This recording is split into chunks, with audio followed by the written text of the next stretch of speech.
Magandang hapon mga kadiskarte. Yan nga pala, papunta ako sa dalawang inahin ng kapatid ko dyan. Nag-away kasi puro sugat. I-sprayan ko ng gamot. Yan nga pala yung inahin ko. Tsaka ito pa yung isa. Yan. Combinix nga po pala yung ginamit ko na pang-spray sa sugat niyan. Maganda po na gamitin yan para hindi dapuan ng langaw at tsaka mabilis siyang matuyo. Para sa sugat po talaga yan. Yan po yung baboy na nasugat.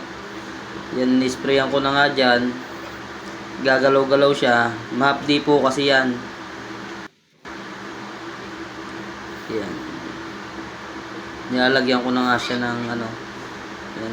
Kung napapansin nyo, galaw siya ng galaw. Mahapdi po kasi yan.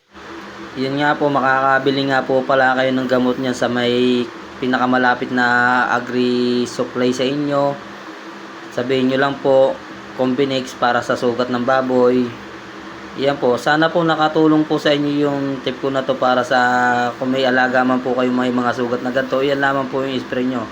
Pwede po yan sa mga iba pang mga hayop na may sugat.